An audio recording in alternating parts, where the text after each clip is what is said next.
Hi, I'm Tim Gideon for PC Mag, and today we take an in-depth look at the Apple iPad, launching April 3rd. It doesn't come with much, just a sync cable and a power adapter. No earbuds, which is surprising given the minimum $500 price tag.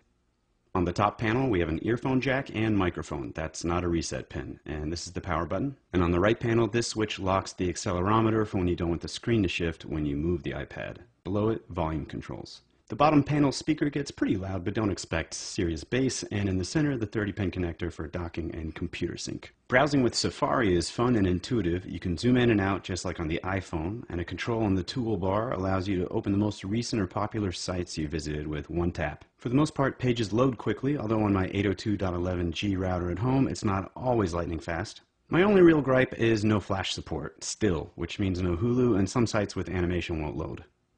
The Mail app is easy to set up with support for Microsoft Exchange, Gmail, Yahoo, AOL, and MobileMe, but unlike the others, Gmail won't push your mail unless you set it up via Microsoft Exchange. Since Exchange can only run one account at a time, you wouldn't be able to access your corporate email if you did that. That's more of a knock on Gmail than the Mail app, however. Saving attachments like photos is easy. They get filed away in the Photo app. You can download Word documents sent via email and convert them to Pages files too. Pages does a great job of making a near identical file. You do your work, save, and send it out again if you want as a Word doc via the Mail app. I typed my entire review this way.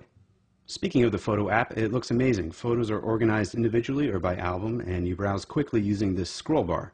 You can also organize by events or places, which drops pins wherever your photos were taken. A great feature for travelers and maybe private detectives. You can also browse by events or faces. Look, this is our friend Liz. Hey, Liz. One stealth use for the iPad might be as a digital frame when you aren't using it for anything else. The 9.7-inch screen's 1024 by 768 resolution does wonders for high-res images. The screen size allows for more information to be displayed at once, hence the iPod app looks similar to iTunes on your computer. Clicking on an album will display full-size artwork. Tapping on it again gives you track lists, which you can then tap on to play. For some reason, Apple opted not to use Cover Flow, the horizontal browse by cover option that looks so cool on the iPhone and iPod Touch. Seems like it'd be a perfect fit here, but oh well. Of course, the iPad has iBooks, and they look great. It'll be interesting to see if the Kindle and other ebook readers stay in the game, or if Apple will dominate the market like they do the MP3 player market. You can search an iBook for anything, and if it finds what you're looking for, tapping the search result takes you to the page it's on. You can use the search tool for Google and Wikipedia results too. You can also copy images, create bookmarks by tapping and holding on a word, and later you can navigate by the table of contents or your bookmark list. You saw me make that one. The store is hidden behind the virtual bookshelf, and there will be around 60,000 titles available at launch. You can even download a book sample for free, just like I just did, and peruse a couple chapters to see if you like it. By the way, you have to download the iBook app. It's not preloaded on the iPad, but it is free. The Maps app is one of my favorites. Search a location and search for what you want to find there. In this case, bars near Yankee Stadium. Pins drop, you select one, and you get more info. You can even monitor traffic conditions on this app. Not bad. Keynote is one of 3 iWork apps. I'm not an expert with PowerPoint, but I made a presentation, granted a pretty weak one here, within a few minutes. Numbers is for creating good-looking spreadsheets. I found it a bit less intuitive than Keynote. And Pages, which we checked out earlier, was mindlessly easy. All 3 iWork apps are $9.99. We checked some beta versions of third-party iPad apps, and they're pretty impressive. The Marvel app will guide you bubble by dialogue bubble through a comic book if you wish, or you can just zoom in on images. This periodic table app blew my mind. If I had this when I was a kid, maybe I would have been a better student.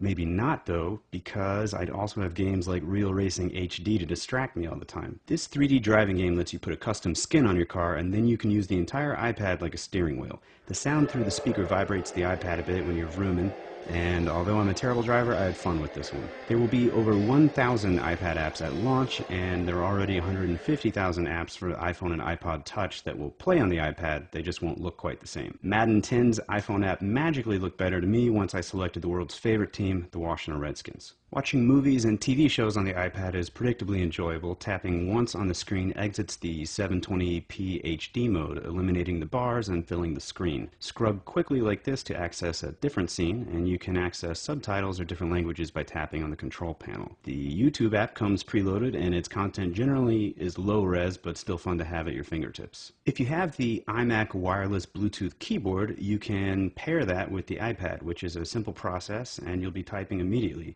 But you cannot pair the Magic Mouse or any other mouse for that matter.